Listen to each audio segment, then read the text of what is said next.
ഈ കഴിഞ്ഞ 10 വർഷത്തിൻ്റെ പ്രവർത്തനത്തിന് അഭിമാനം കൊണ്ടിട്ട് 2 നാഷണൽ ഡെയിലീസിന് ഇന്ത്യൻ എക്സ്പ്രസിനും ഹിന്ദുവിലും ഈ ഗവൺമെൻറ് ഒരു പരസ്യം കൊടുത്തിരുന്നു. അത് കമ്പയർ ചെയ്യുന്നത് ഉമ്മൻചാണ്ടി അധികാരത്തിൽ ഇറങ്ങി പോകുന്ന സമയത്ത് എന്തായിരുന്നു കേരളം, ഇന്ന് എങ്ങനെയിരിക്കുന്നു കേരളം എന്നുള്ള അവകാശവാദങ്ങളാണ്. അതിനെപ്പറ്റി എന്താണ്? പക്ഷെ ഒത്തിരി വിട്ടുപോയി. ആ അഡ്വർടൈസ്മെന്റ് ശരിക്കും കൊടുക്കണേ എൻ്റെ അടുത്ത് കൊണ്ട് ചോദിക്കണേ, ഞാൻ തരായിരുന്നു.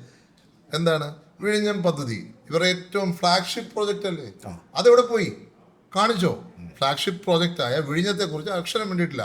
ഫ്ലാഗ്ഷിപ്പ് പ്രോജക്റ്റായ മെട്രോ ഈ ഗവൺമെൻറ് പറയുന്നതല്ലേ, എവിടെ പോയി? അവിടെ കാണുന്നില്ലല്ലോ. ഈ 2 പ്രോജക്റ്റിനെ കുറിച്ചും കണ്ണൂർ എയർപോർട്ടും നമ്മൾ കാണുന്നില്ല. ഇതും കണ്ണൂർ എയർപോർട്ടും വിഴിഞ്ഞവും കൊച്ചി മെട്രോയും അവരുടെയാണെന്നല്ലേ അവർ പറയുന്നത്. 10 വർഷം മുമ്പ് എന്തായിരുന്നു സ്റ്റാൻഡൊന്നും കാണിക്കാത്ത? എന്താ ആ ധൈര്യമില്ലാത്തൊരു സർക്കാർ ഇന്ന് വന്നിട്ട് വലിയ അഭിമാനം പറയുന്നതിന് എന്താ അർത്ഥം?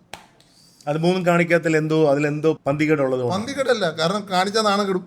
എന്താണ് 10 വർഷം മുമ്പ് പറയും 6000 കോടി അഴിമതി, തർക്കലിടാൻ വന്ന പ്രധാനമന്ത്രിയെ കരിങ്കൊടി കാണിച്ച CPM, ഹർത്താൽ കൊടുത്ത് സ്വീകരിച്ച CPM, കണ്ണൂർ എയർപോർട്ടിൻ്റെ ട്രയൽ റൺ നടക്കാൻ പോയപ്പോൾ അവിടെയൊക്കെ വഴിയിലിരുന്ന് സമരം ചെയ്ത CPM, അതുകൂടെ കാണിക്കേണ്ടി വരത്തില്ലേ?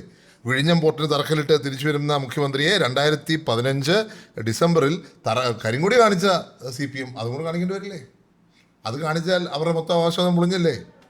പിന്നെ ഗെയിൽ പദ്ധതി 10 വർഷം മുമ്പ് എന്തായിരുന്നു നിലപാടെന്ന് കാണിക്കുന്നില്ലല്ലോ. 10 വർഷം മുമ്പ് ഗെയിൽ പദ്ധതി ബോംബാന്നല്ലേ പറഞ്ഞു നടന്നവർ. Backyard bomb. മെഡിക്കൽ കോളേജ് തകർന്നു വീണത് ഇപ്പോഴത്തെ കാണിച്ചുവോ? ഈ ഗവൺമെൻറ്റിൻ്റെ കാലത്ത് ഒരു മെഡിക്കൽ കോളേജ് തകർന്ന് ആൾ മരിച്ചത് ഇപ്പോൾ കാണിച്ചോ? ഇല്ലല്ലോ.